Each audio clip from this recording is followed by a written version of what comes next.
5장 5절입니다. 마태복음 5장 5절.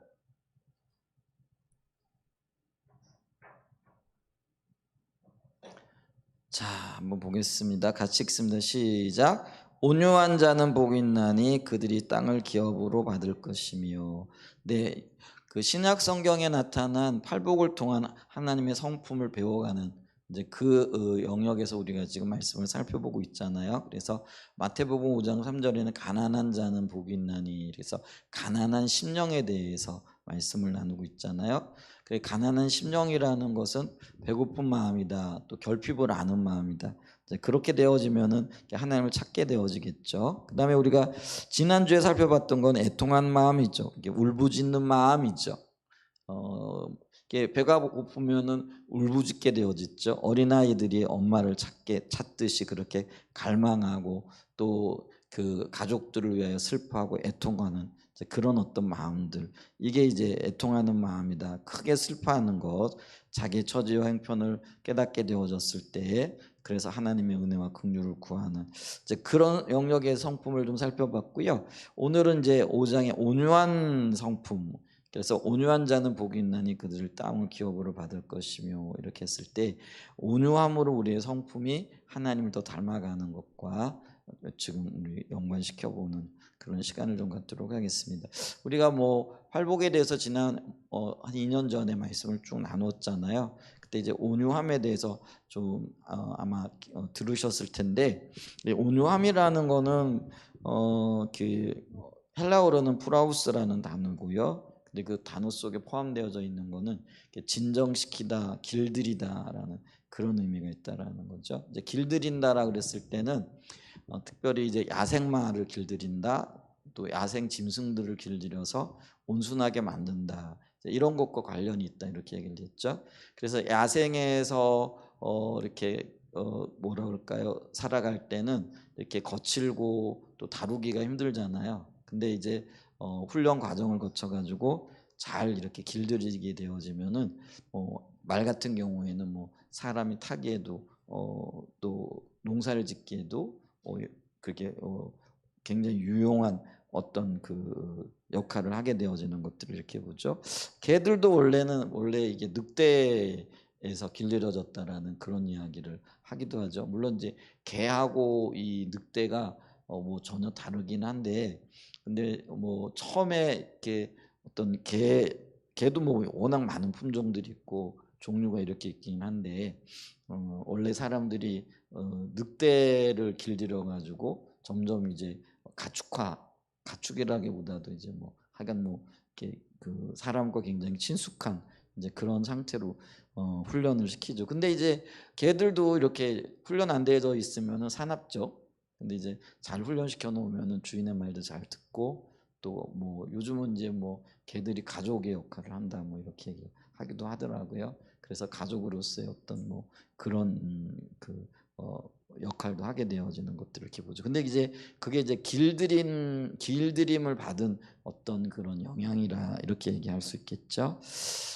근데 이게 영적으로 보게 되어지면 그게 이제 뭐 야생마 길들이는 게 온유는 아니잖아요. 그러면 우리와 관련되어졌을 때 이 온유라고 했을 때는 우리가 우리의 생각이 말씀에 길들여지고, 또 우리의 삶의 어떤 그런 고집들이 성령의 통치함 가운데 들어가고 이런 것과 관련이 되어지는 거죠. 그래서 그러기 위해서 무엇보다도 우리에게 뭐가 뚜렷해야 되죠? 하나님의 기준이 뚜렷해야 되고, 또 기준 앞에 서고자 하는 그런 마음과 자세들을 가지게 되어지고, 또 그렇게 또 성령의 통치를 받으면서 말씀의 의미하는 바가 정확하게 깨달아지고, 이러면서 자기가 자꾸 내려지게 되어지고 말씀 앞에 길들여지는 거죠. 이제 이게 그렇게 되어질 때 우리의 성품이 온유하게끔 되어진다라는 것이죠. 그랬을 때 이제 그 길들이다라는 측면에서의 이 프라우스를 좀 봤고요. 그 다음에 진정시킨다라는 건 어떤 의미 있냐면 균형을 잡는다라는 거예요. 예를 들면 양쪽 극단에 서지 않고, 우리가 그걸 이제 얘기할 때 뭐 그 동양적인 어떤 관점에서는 중용이라 이렇게 얘기를 하죠. 그래서 뭐 양극단에 서 있는 사람들을 잘 설득한다든지, 아니면 내가 한쪽 편에 이렇게 기울지 않냐고 이렇게 잘 조절을 한다든지 그런 어떤 중간을 잘 지켜주는 이제 그런 상태, 그리고 양쪽을 다 잘 아우를 수 있는 그런 어떤, 그러니까 이거는 뭐냐면 수용성이 굉장히 넓다라는 그런 의미죠. 그래서 이게 이제 온유와 관련되어진다라는 거죠. 어 근데 이제 아까 얘기했잖아, 이거는 훈련이 굉장히 필요한 영역이죠. 이게 처음부터 이렇게 온유해지는 건 아닌 것 같더라고요. 성품이 온순한 거하고요, 온유한 거는 좀 달라요. 온순한 거는 뭐 예를 들면은 성향적으로 이렇게 좀 조용하거나 내성적인 사람들이 있을 수 있어요. 근데 오히려 내성적인 사람들이 고집이 더 셀 수 있다라는 거 우리가 인정하잖아요. 그게 겉으로 보여지기에는 온순한데 속 사람은 어떤 면에서 더 거칠고 어떤 면에서 더 고집이 세고 또 자기 주장을 더 세게 하는 이제 그런 경우들도 많이 있죠. 그 생긴 거하고 다르다 뭐 이런 표현을 쓰기도 하잖아요. 근데 아까도 말씀드렸지, 온유는요 이런 그 길들여져서 자기께 내려진 거죠. 특별히 그 영적인 영역에서 온유라는 건 말씀을 통하여 부지런히 훈련과 연단을 받은 상태예요. 그래서 이제 우리가 있잖아, 말씀이면은 모든 것들이 다 된다라는 것들을 이제 경험하게 되어지는 것들이 이렇게 되죠. 이제 이런 것들은요 어떤 경우에 좀 시간과 세월이 필요한 것 같더라고요.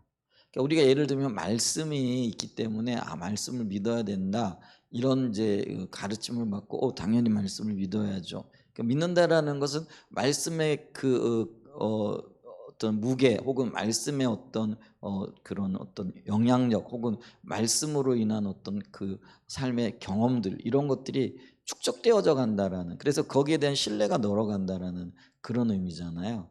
근데 이런 경험들은요 뭐 하루아침에 내가 믿는다 믿습니다 이렇게 고백한다고 되는 게 아니라요, 시간이 지나면서 어떤 상황 속에서 고민하고 갈등이 있을 때에 어떤 판단을 하고 어떤 결정을 하고 그 결정에 따른 결과들까지 맛보게 되어지면서, 혹은 어떤 상황을 맞이했을 때에 많이 고민하고 근심했는데 그래도 하나님을 신뢰하고 있었을 때 그 신뢰한 어떤 영향력들이 내 삶 가운데 나타나고 열매 맺게 되어지는 것들을 반복적으로 경험해 가는 거예요.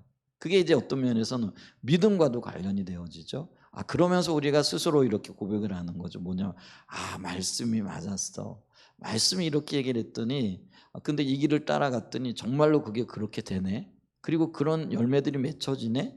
아니면 혹은 실패하고 넘어졌을 때 내가 말씀을 따라갔어야 하는데 하면서 그 말씀을 벗어난 삶에서 맺어지는 열매들을 보면서 자기 자신을 보게 되는 거예요. 그래서 말씀이 생명이라는 것을 점점 더 깨달아가게 되어지는 거죠.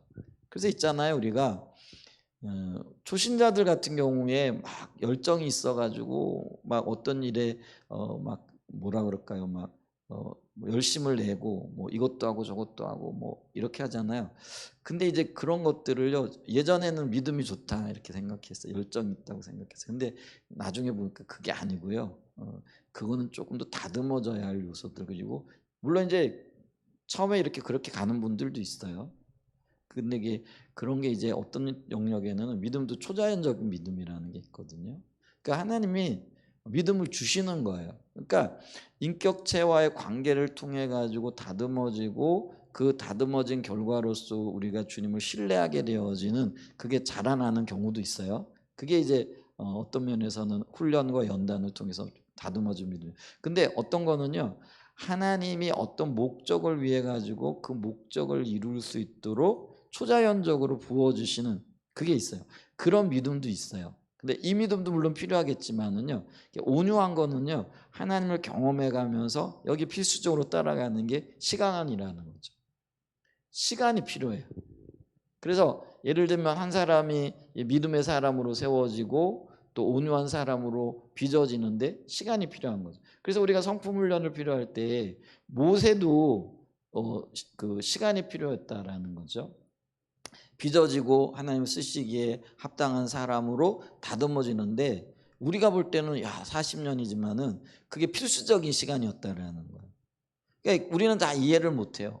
한 사람 훈련시키는데 모세의 경우에는 40년이 걸렸는데 하나님이 아마 앞당기실 수 있었거나 아니면은 그럴 필요가 있었다라면 앞당겼을 거예요. 근데 이 40년이라는 시간은 어떤 영역에서 보면 모세에게서는 필수적인 시간이었다라는 거죠. 그러니까 하나도 흐트러진 시간이 없는, 또 흐트러 쓰여졌던 시간이 없는 꽉 찬 시간이 40년이었다라는 것들을 우리가 기억해야 된다라는 것이죠. 그래서 이 40년 동안 다듬어지고 훈련되어지고 빚어지고 그리고 말씀 앞에서 새로워지는 이제 그런 기간들이 필요했다라는 거죠.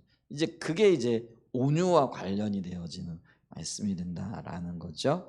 자, 그래서 온유는 시간이 필요하고 또 어떤 면에서는요 경험이 필요하더라. 경험이 축적이 되어진 거죠. 자연주의 철학자들도 이런 얘기를 하더라고요. 사람은 뭐 나이가 많다고 해가지고, 그러니까 오래 살았다고 해가지고 그 사람이 뭐 성숙한 사람이 아니고, 뭐라 그러면 경험을 많이 한 사람이 뭐라 그럴까, 이게 성숙한 사람이다, 이런 얘기를 하더라고요. 물론 이제 그거는 맞을 수도 있고 조금 틀릴 수도 있어요. 근데 이게 경험주의자들이 하는 이야기야. 근데 모든 경험이 다 옳은 거는 아니잖아요. 경험도 옳은 경험을 하고, 여러분 경험도 부정적인 경험이 있고 긍정적인 경험이 있잖아요. 그러니까 예를 들면 부정적인 경험만 잔뜩한 사람들을 성숙한 사람이라고 할 수 없거든요. 그렇잖아요. 그렇기 때문에 뭐 경험을 많이 했다고 그 사람이 성숙한 사람이다? 그건 아니에요. 그러니까 옳은 경험과 하나님의 통치 가운데에서 성숙하되 경험을 많이 하는 것들이 도움이 되어 수는 있다라는 거죠. 도움이 되는 거죠. 근데 이제 우리가 그 하나님 앞에서도 주님을 지속적으로 체험하고 경험하는 것들이 많이 필요하고 길들여지는 훈련의 영역에 있어서도 도움이 되는 그런 부분들이 있다라는 것도 우리가 받아들여야죠. 그래서 예를 들면 야생마를 길들이는데도요 시간이 필요하잖아요. 뭐 몇 번 했다고 되어지는 게 아니고요, 반복적인 훈련과 그리고 어떤 시간들이 필요하다. 그래야만이 이 길들여진다. 그럴 때 온유한 사람이 되어진다라는 거죠. 자, 그러면 이제 온유한 사람에게는 여기 보니까요 뭘 주시냐 하면은요 땅을 기업으로 받을 거라 이렇게 얘기를 하죠.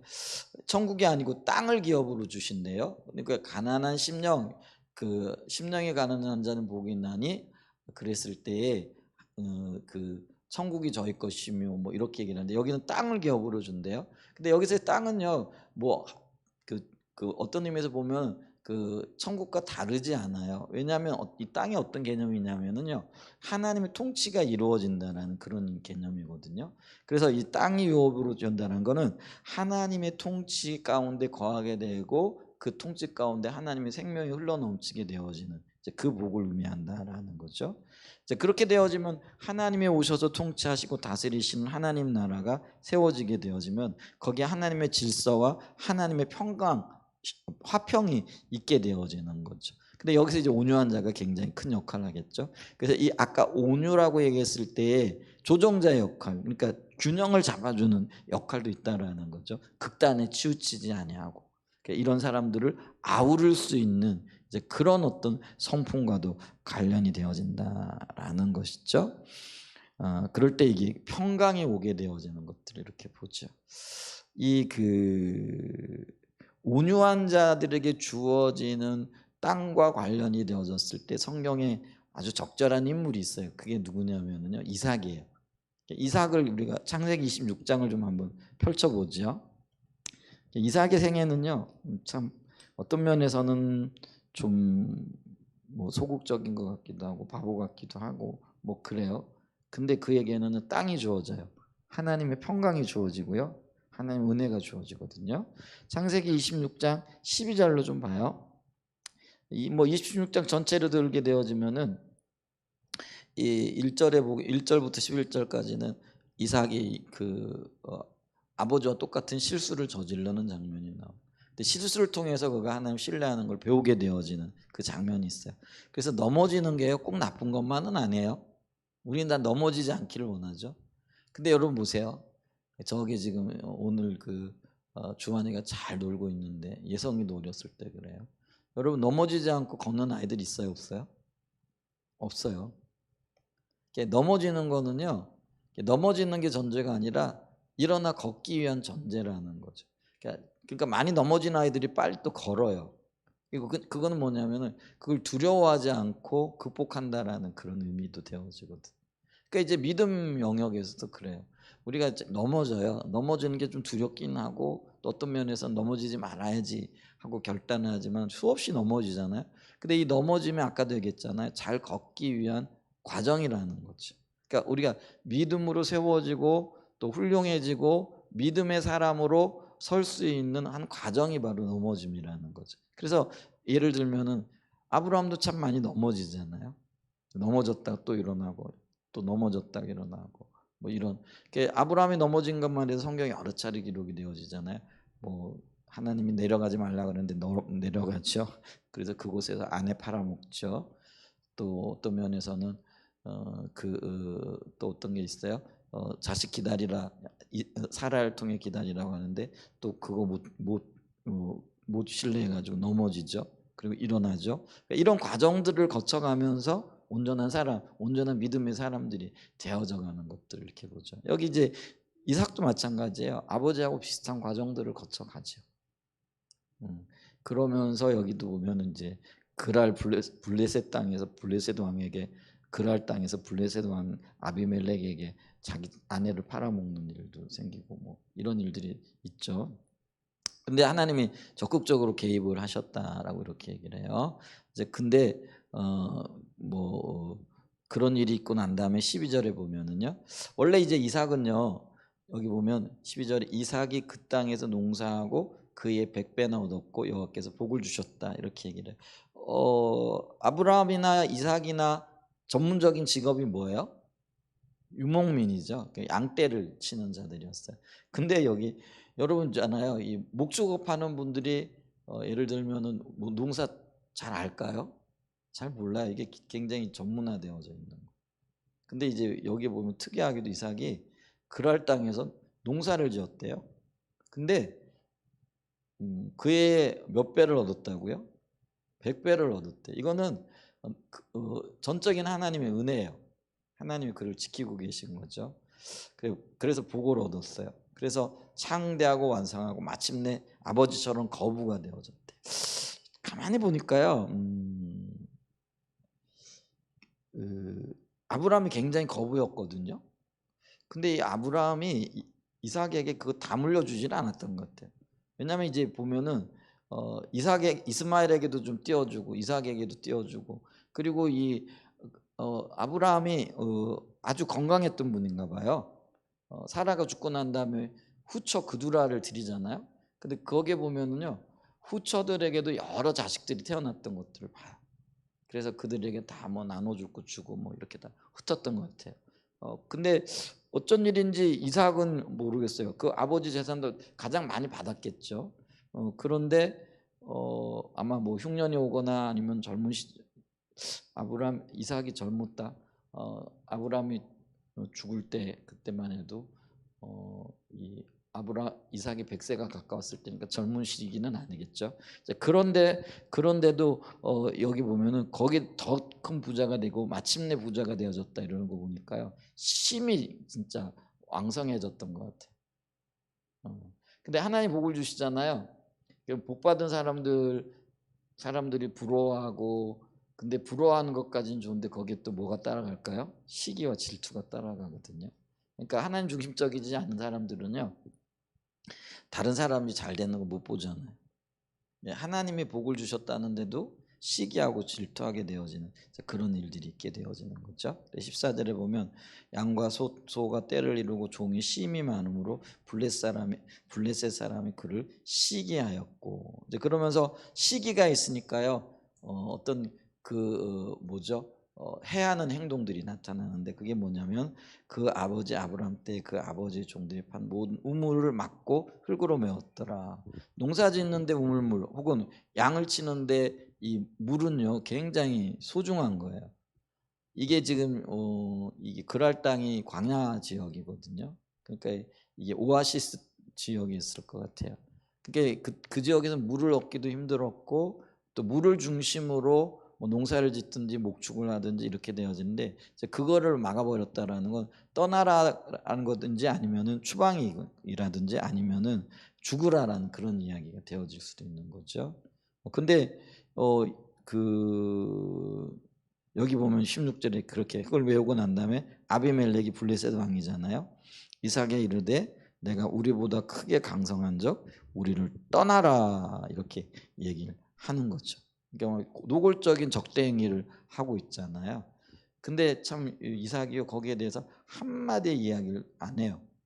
권리를 주장하지도 않고 이게 우리 아버지가 팠던 우물이야. 그게 어떤 면에서는 큰 근거가 되잖아요. 나 이거 우리 아버지 때 팠던 거고 우리 대대로 뭐 아버지가 물려준 거다. 뭐 이렇게 얘기할 수 있는 근거가 되어지는데도 이삭이 그런 얘기를 안 하잖아요. 그러면서 이삭이 그곳을 떠나 17절에 보면 그랄 골짜기에 장막을 치고 거기 거류하며 그 아버지 아브라함 때 팠던 우물을 다시 팠고 이게 그리고는 이제 과거에 아버지가 다니면서 유목민이니까 여기저기 다녔겠죠. 이렇게 팠던 우물들이 있는데 그 우물물들을 이 그랄 사람도 블레셋 사람들이 다 메꿔버렸다라는 거예요. 근데 이제 이삭이 아마 그 기억을 떠올리면서 하나하나 이렇게 우물을 팠겠죠. 그리고 이제 그곳에서 물을 얻게 되어지는 거예요. 그런데 이제 어떤 일들이 일어나냐면 물이 나니까 그 물 주변에 이제 사람들이 몰리게 되어지고 20절에 보면 그랄 목자들이 이삭의 목자와 다투어 이르되 이 물은 우리 것이라 하며 이삭이 그 다툼으로 말미암아 그 우물 이름을 에색이라 하였다. 아버지의 우물을 팠는데 이 우물은 누구 우물이에요? 자기 우물이죠. 그리고 메워졌던 걸 다시 팠거나 아니면 새롭게 발견했거나 그런데 물을 발견하니까 그들이 나와가지고 뭐예요? 우리 우물이라고 떼거지를 쓰고 있는 거죠. 처음에는 이삭이 뭐 양보할 수 있었어요. 근데 또 그런 일을 하게 되어지면은 이삭 입장에서는요, 뭐 항의를 할 수 있다든지 어떤 다른 조치를 취할 수 있잖아요. 그런데 이삭이 그런 일을 안 하는 거죠. 그리고 그걸 또 물려줘요. 그래서 22절에 보면 이삭이 거기서 옮겨 다른 우물을 팠더니 그들이 다투지 아니하였으면 그 이름을 르호봇이라 한다. 그래서 몇 번 양보를 하게 되어지고 그리고 르호봇이라고 다시 우물을 발견하고 했는데 그 이름은 뭐냐면 하나님께서 우리를 위하여 넓게 복을 주셨다 이런 얘기예요. 이제 그러면서 우리를 번성케 하겠다. 그러면서 이삭이 그 하나님을 경험하면서 다시 이제 부엘사바로 올라가는데 그 밤에 여호와께서 그에게 나타나 이르시되 내 아버지 아브라함 하나님이 두려워하지 말라. 내 종 아브라함을 위하여 내가 너와 함께해서 내게 복을 주어 내 자손이 번성하게 하리라 하신지라.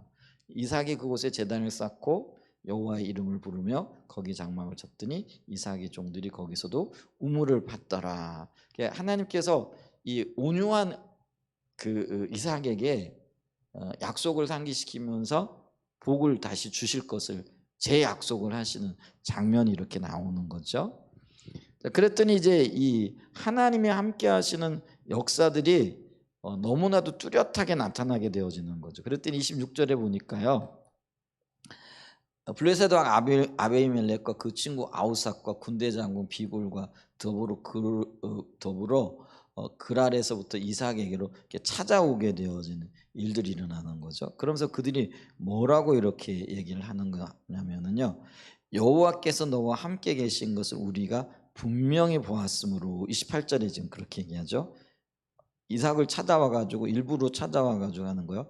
그들이 이르되 여호와께서 너와 함께 계심 우리가 분명히 보았으므로 그러면서 하나님이 함께 하시는 사람들이 두렵다라는 거예요. 그러니까 상호 불가침 조약을 맺자 그러면서 이제 조약을 맺을 것을 제안을 하죠. 그래서 우리의 사이 곧 우리와 너 사이에 맹세하여 너와 계약을 맺으리라 하였노라. 그러면서 29절 너는 우리를 해하지 말라 이는 우리가 너를 범하지 아니하고 선한 일만 내게 행하여 내가 평안히 가게 하였습니다. 여러분 이게 평안히 가게 한 거예요? 사실 아니거든요. 그때는 근데 이들이 조금 더 힘이 있었던 것 같아요. 근데 가만히 보니까 하나님이 복을 주시니까 자기들이 해를 당할 수 있다는 위기감이 온 거죠. 그러니까 이들은 어떤 면에서 자기 이익을 따라가지고 와가지고 조약을 맺고 화친을 청하는 이제 그런 이야기를 했겠죠. 그랬는데 있잖아요. 그러면서 또 얘기하는 게 너는 여호와께 복을 받은 자니라. 이 복이요 온유했기 때문에 하나님께 주신 복이라는 거예요. 이삭은요 이 그랄 사람들과 싸울 마음도 없었지만은 싸울 힘도 없었겠지만 싸울 마음 자체가 없었던 사람이에요. 왜냐하면 그가 이미 죽음을 통해서 하나님을 경험하면서 그 마음이 길들여져 있었던 상태인 것을 보게 되어지죠. 그러면서 이제 그게 빛을 발하게 되어지잖아요. 그랬더니 오히려 30절에 보면 이삭이 그들을 위하여 잔치를 베풀매 그들이 먹고 마시고 아침에 일찍 일어나라 서로 맹세한 후에 이삭이 그들을 보내며 그들이 평안히 갔더라. 그날에 이삭의 종들이 자기들의 판 우물에 대하여 이삭에게서 알리어 우리가 이르되 우리가 물을 얻었나이다. 이렇게 얘기를 하는 거죠. 그 하나님께서 주신 물이라는 거죠. 그래서 그곳에서 생명이 번성하게 되어지고 또 이 가축들과 또 농사의 일들이 더 이렇게 왕성하게 되어지는 그런 은혜들을 누리게 되는 거죠. 그러니까 이게 하나님께서 온유한 자에게 그러니까 땅을 기업으로 주신다는 그랬을 때 이삭에게는 실제로 그에게 모든 산업과 또 그들 모두는 땅이 복을 받게 되어지는. 여러분 이제 그 부엘세바라든지 아니면 그랄 지역이 광야에 가까운 지역이기 때문에 물이 굉장히 귀한 지역인데 가는 곳마다 물을 얻게 하시잖아요. 그리고 그게 어떤 면에서는요 큰 권력이고 권세가 되어지는.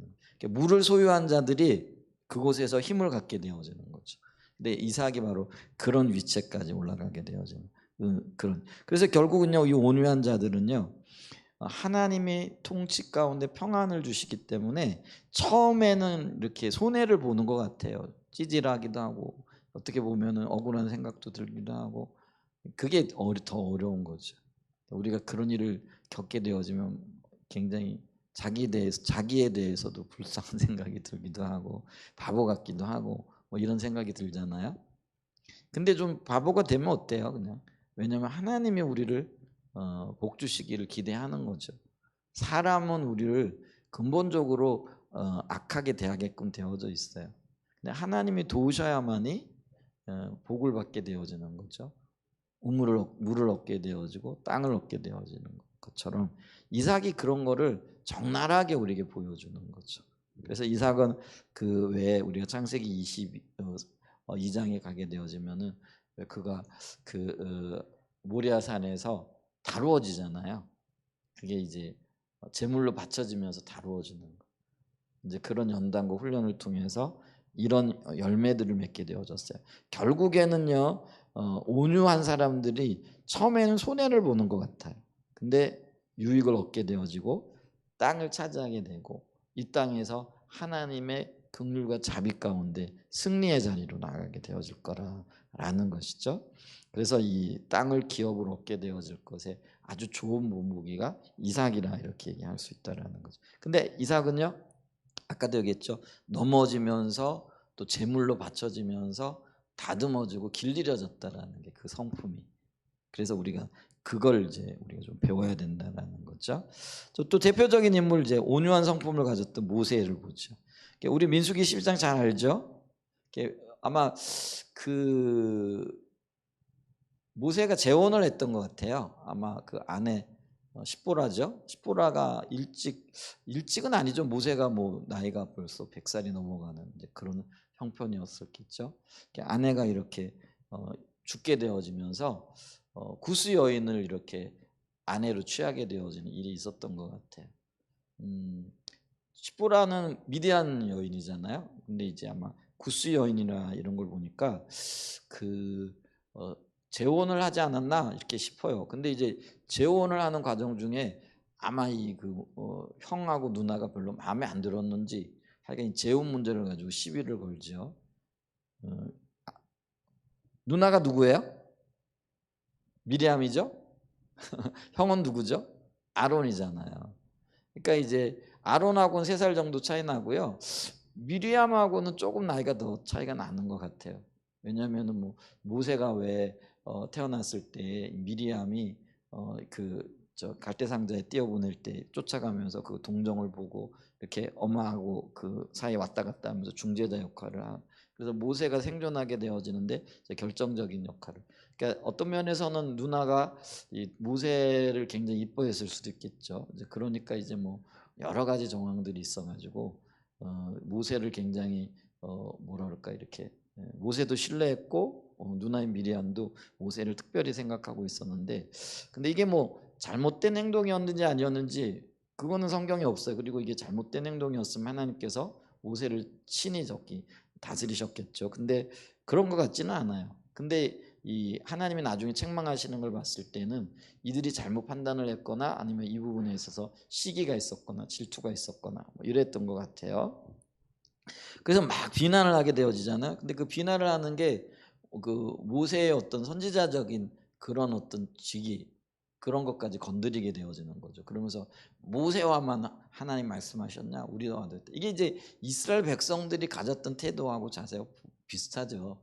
그래서 나중에 이스라엘 백성들이 모세를 비난하고 또 모세를 향하여 이 그 원망할 때 늘 했던 얘기가 그 얘기잖아요. 이제 그런 얘기들인 거죠. 그랬더니 하나님이 그 불러오라. 이렇게. 근데 이제 이때 이제 모세의 반응이 문제죠. 그가 그 이스라엘의 지도자로서 대단한 영적인 파워를 갖고 있었던 사람이잖아요. 그러면 그의 권위와 힘으로 그들을 억압할 수 있었겠죠. 뭐라 그럴 수도 있었겠고. 근데 그냥 아무렇지도 않게 그냥 하나님 앞에 엎드리고 묵묵히 반응하는 모습을 이렇게 보죠. 그리고 하나님 앞에 나가는 것을 이렇게 보죠. 자, 그랬더니 하나님께서 그를 보호하세요.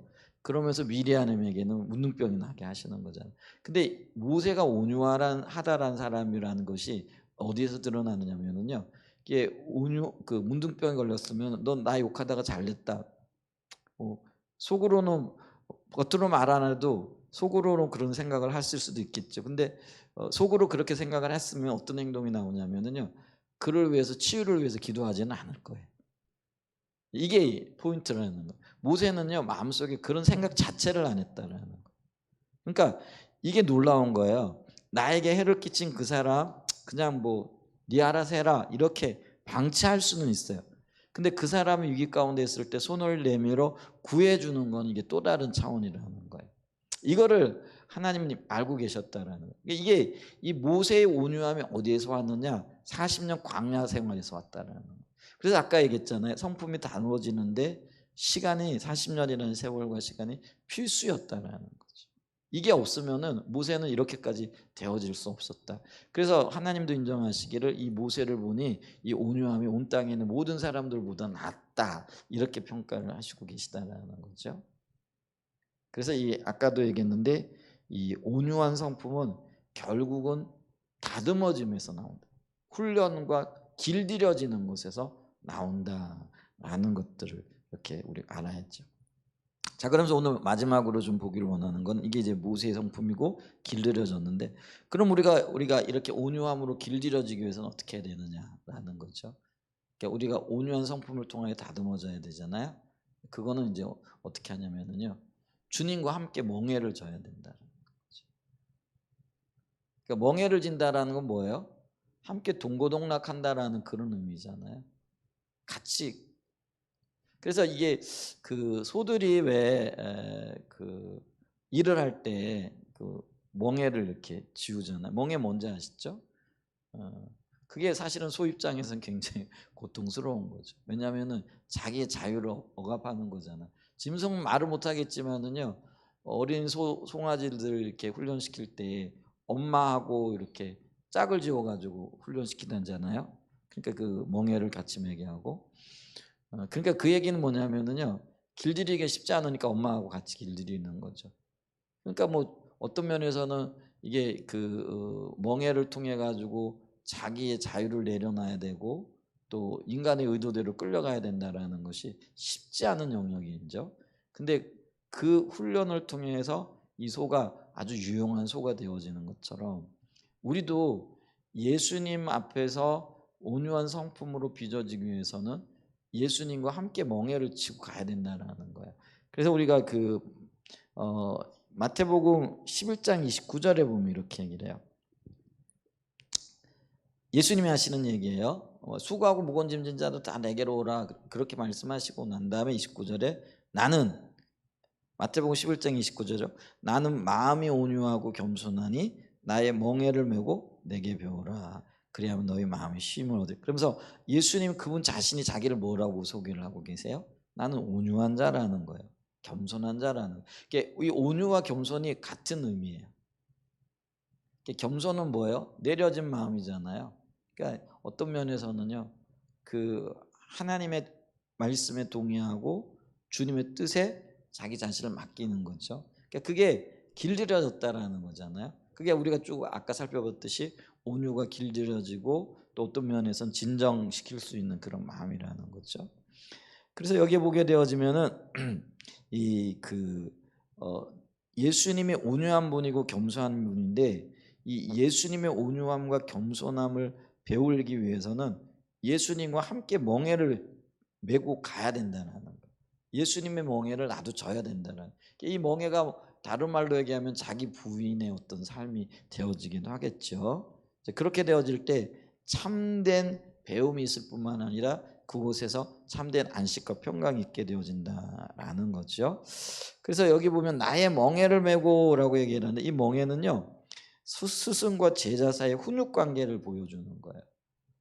여러분 제자가 스승의 말을 안 들으면은요 이게 훈육이 되어질 수 있어요, 없어요? 특별히 이게 도제 교육이라는 거는요 고대의 교육 방식이 그랬대. 도제 교육이라는 거.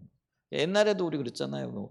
옛날에 제가 어렸을 때 보면은 왜 그 독하게 마음 먹은 사람의 스승을 찾아가 가지고 이렇게 배울 때 종처럼 그 스승의 모든 필요를 채워 밥도 해줘야 되고 빨래도 해줘야 되고 뭐 청소도 해줘야 되고 뭐 이러면서 스승으로부터 배우는 거죠. 그게 멍에라는 거예요. 그러니까 그런 어떤 옛날 얘기에서는 그게 자기 필요 때문에 배웠겠지만 우리는 영적인 안식과 평강을 얻기 위하여 우리의 스승 되시는 예수님께 내 모든 것들을 걸고 배워야 된다는 거죠. 그래서 이 제자들도 우리가 성경에 나오는 제자들도요 예수님 쫓아다니면서 배우는데 예수님 말씀하시는 것뿐만 아니라 예수님이 배고프실까봐 살피는 그런 장면들도 나오잖아요. 그러니까 예수님의 필요를 채우는 거죠. 그러니까 어떤 면에서는요 제자는요 그때 당시에 도제 교육이라는 거는 종처럼 스승 앞에 서는 거예요. 그러니까 자기를 내려놓고 그냥 스승의 모든 필요를 채워가면서 스승으로부터 배우는 거죠. 이게 이제 도제 교육의 훈련 방식이었다는. 그러니까 같이 먹고 같이 자고 같이 돌아다니면서 배우는데, 근데 제자는 어떤 면에서는요 스승 앞에서 종의 모습으로 섰다라는 것이죠. 그래서 이게 훈육할 때의 모습이라는 내 멍에, 그러니까 이 스승의 어떤 모든 요구들을 받아들이는 거죠. 그게 이제 선택의 여지가 없는 거예요. 아까 얘기했죠. 송아지 멍에 메우고 훈련시킬 때 송아지 입장에서는 선택의 여지가 있어요, 없어요? 없어요. 이게 그렇잖아요. 주님의 멍에를 볼 때 내겐 어떤 면에서는요 선택의 여지가 없어요. 근데 이 멍에는 한편으로 쉽고 가벼워요. 이게 영적인 비밀이에요. 왜 쉽고 가벼운 줄 아세요? 예수님이 함께 지고 계시기 때문에 그래요. 그러니까 아까 송아지 훈련시킬 때 어미와 함께 같이 훈련시킨다 그랬잖아요. 그러니까 어떤 면에서는요 이 송아지는 쉬울 수 있어요. 왜냐하면 어미가 리더를 하거든요. 그러니까 함께 하는 거예요. 그러니까 우리가 이 멍에가 힘들고 어려울 수 있어요. 그러니까 어떤 배우고 온유함을 배우고 주님의 의도와 의중을 배우고 또 주님의 뜻을 이루어 간다라는 것이 사실은 이렇게 만만한 일은 아니죠. 근데 그렇다고 해서 어려운 거 아니에요. 그래서 성경은 뭐라고 얘기를 해요? 말씀대로 살아가는 것이 쉽다고요, 어렵다고요?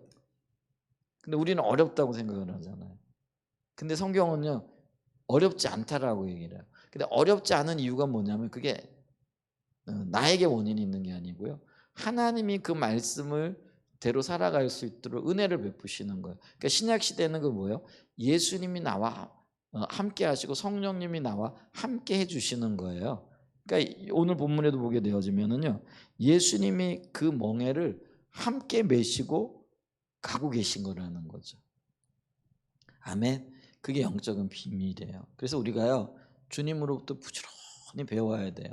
근데 이 배움이 어떤 면에서 멍에를 져야 되는 거예요. 그 멍에를 진다는 건 나를 부인하고 말씀대로 살기 위하여 몸부림치고 주의 뜻 가운데 서기를 간구하고, 어떤 면에서는요, 그 예수님 시대의 도제 교육을 받던 제자들처럼 마치 종이 된 것 같은 자세와 태도가 필요하다라는 거예요.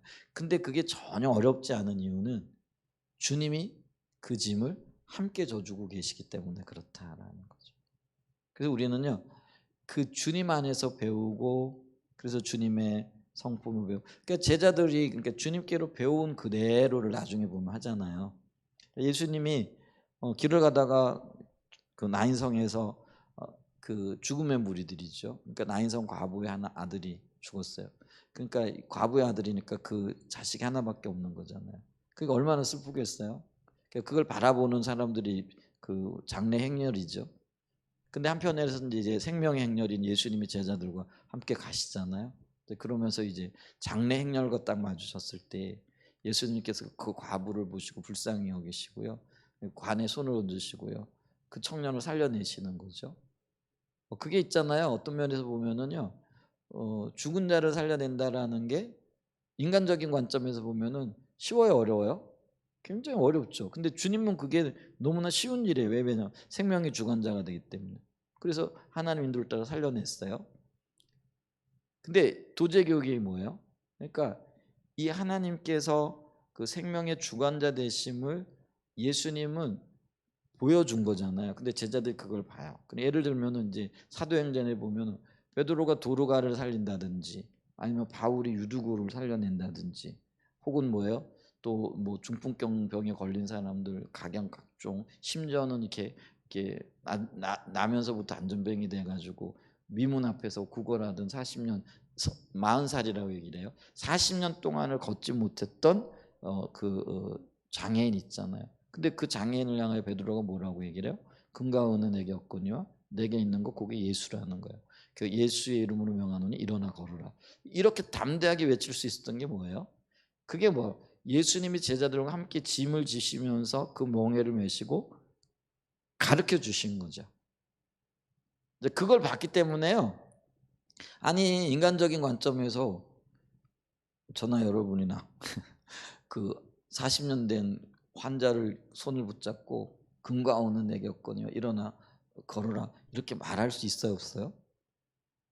베드로도 마찬가지였을 거예요. 근데 그는요, 그걸 보고 잡아 일으키는 거예요. 그게 이제 멍에를 함께 줬던 주님으로부터 배운 거예요. 그러니까 이 하나님의 말씀에 순종하는 게 이게 온유라고 그랬잖아요. 길들여진 거, 말씀으로 이루어진 거 있잖아요. 그러니까 이 말씀의 주인 되신 하나님의 권능과 능력을 베드로는 성령의 인도하심으로 보는 거잖아요. 그게 온유예요. 그러니까 보세요. 불가능을 가능케 하시는 그 주님의 말씀을 순종하고 그것이 이루어지는 걸 확신하고 그 일을 불러일으키는 거죠. 근데 우리는 그게 이제 안 되어 있으니까 불가능한 말씀이 들려지면 아예 안 돼, 그럼 아예 포기해버리는 이제 그런 일들이 일어나는 거예요. 근데 그게 겸손이 아니라는 거예요. 불가능한 일을 주님의 인도를 따라서 말씀 앞에 반응하는 것, 이게 온유라는 거예요. 말씀이 그러함에. 그게 근데 주님과 함께 멍에를 메고 그 멍에를 맨 삶을 배우게 되어질 때 이게 너무나 쉽게 되어지는 거죠. 그러니까 예수님의 제자, 초대교회 예수님의 제자들에게 이게 너무나 쉬웠어요. 그러니까 베드로만 그랬던 게 아니에요. 우리가 이제 성경의 사도행전에는 주로 베드로와 바울의 이야기지만은요, 기독교 역사에 보게 되어지면 도마 같은 경우는 인도까지 가가지고요, 그 주님의 놀라운 일들을 행하잖아요. 그래서 인도에도 복음이 전해졌다는. 그래서 외경이나 이런 데는 도마 행전이나 이런, 그러니까 개톨릭에서는 외경이나 위경이나 이런 거를 뭐 경전으로 인정을 하는데, 거기에 보면 도마 행전이니 뭐 이런 것들이 있다. 그러니까 그 얘기는 뭐예요? 사도행전은 주로 베드로와 바울의 전도 이야기인데 도마 행전 누구 얘기겠어요? 도마의 어떤 전도 이야기 뭐 이런 것들. 거기 보면 수많은 기적과 표적들이 나타나는 거예요. 그래서요, 이 캐톨릭에서는요, 기적과 표적 이런 것들이 굉장히 흔하게 일어나요. 왜냐하면 그거를 알고 추구했으니까. 이제 그러다 보니까 이제 이 성령이 이 오용되어지는 사례들이 나타나는 거예요. 성령의 역사들이. 그러니까 종교개혁자들이 캐톨릭 안에 이 성령의 역사가 이렇게 오도되어지는 것들, 이런 것들을 바로잡기 위해 가지고요. 종교개혁자들이 강조했던 게 뭐냐면은요, 말씀이었던 거예요. 그러니까 이게 너무 한쪽으로 극단적으로 치우쳤다라는 거예요. 그러니까 이제 그 캐톨릭, 그러니까 중세교회는 이게 그들은요, 그러니까 그들은 기적과 이적, 그래서 성인이 되어지는 성인으로 추대받는 그 추대 이유 중에 하나도요, 이 사람이 기적을 행했는가 안 했는가 이거예요. 기적이 있는가, 이 사람, 그러니까 병자를 고쳤거나 뭐 죽은 자를 살렸거나 뭐 이런 게 있느냐 없느냐, 이런 게 한 가지 조건이. 근데 그런 일들이 많이 일어났다라는 거예요. 예를 들면 프란체스코 같은 경우, 뭐 하여간 중세 여러 교회 인물들을 보면은요, 그런 기적과 이적들이 많이 일어났거든요. 근데 이제 문제는 뭐냐면은요, 그 기적과 이적이 너무 신비로 흘러가는 거죠. 말씀이 토대하지 않게 돼. 그러니까 그런 많은 폐해들이 일어나는 걸 보고 이제, 그리고 말씀이 가려지잖아요. 말씀을 독점하는 거죠, 중세 교회에서는요. 그래가지고 말씀을 누구만 봐요? 그러니까 신부들이라든지 어떤 특정 그룹만이 말씀을 보고 평신도들은 말씀을 못 보게 하는 거죠. 그러니까 어떤 면에서 종교개혁은 이렇게 그 독점되어져 있던 말씀을 평신도들에게 돌리는 운동이었다는 거죠. 그걸 그러다 보니까 성령의 역사가 부정적으로 나타나는 걸 너무 많이 봤기 때문에 그걸 일부러 이렇게 제한을 하는 거예요. 그래서 그들이 말씀. 근데 이것도 하나의 극단이 되어지는 거잖아요. 그래서 성령의 역사와 말씀이 같이 가야 되는 거는, 이게 이제 바른 교회고 건강한 교회가 되어지는 거죠. 근데 이제 초대교회에서는요, 그런 하나님의 예수님과 동행함을 통해서 그들의 삶에서 말씀도 있었지만은 성령의 역사에 대한 바른 이해도 있었다는, 그러니까 훈련되어졌다라는 거예요. 그러니까 예수님과 함께함으로 그들의 삶이 훈련되어지고 또 사역이 훈련을 되어지고, 그래 온유한 어떤 그들의 삶 가운데 있었다라는 거죠. 근데 이제 오늘날 우리는 예수님과 함께 동행하진 못하잖아요. 그게 육체적으로는. 근데 성령께서 우리와 함께 하시기 때문에 우리는 어떻게 돼요? 성령을 추구하고 성령의 통치와 인도함을 받기 위하여 늘 마음이 열려져 있어야 된다라는 거죠. 그래야만이 우리가 배울 수 있게 되어지는 거죠. 그래야 우리가 성령과 함께 짐을 지는 거죠. 동행하는 삶을 사고 멍에를 메고 함께 가게 되어지는 거죠. 이게 함께 가지 않으면 못 배워요. 성령의 통치를 인정하고 성령의 인도를 받고, 그게 이제 우리가 소위 하나님과의 친밀한 관계를 강조할 수밖에 없는 이유가, 이런 것들을 이해하게 되어지면요, 왜 우리가 하나님과 친밀한 교제를 가질 수밖에 없는가, 이게 너무나 절실해진다는 거죠. 그 분명한 이유들이, 그리고 절박함이 있게 되어진다라는 것이죠. 그래서 우리가 주님과의, 하나님과의 친밀한 교제 가운데 성령님의 온전한 통치와 인도를 받고 동행하는 삶 가운데 멍에를 메고 그분으로부터 배우는, 그래서 온유함에 이르게 되어지고 우리의 성품이 빚어지는, 시간이 필요할지 모르지만은 우리의 마음의 자세와 태도에 따라서 시간이 훨씬 더 짧아질 수 있고 단축되어질 수도 있다라는, 교회도 마찬가지고요. 주님의 역사하심이 훨씬 더 단축되어질 수 있다라는 그런 인식을 가지고 우리가 주님 앞에 갈급함으로 설 수 있는 은혜가 있길 축복합니다. 주님은 나는 마음이 온유하고 겸손하니 나의 멍에를 메고 내게 배우라, 이렇게 요구하고 계시다라는 거죠. 주님은 온유하신 분이고요. 온유함을 통해서 우리가 주님을 더 닮아가는 그런 은혜가 있기를 예수님의 이름으로 간절히 축복하고 축원드립니다. 아멘.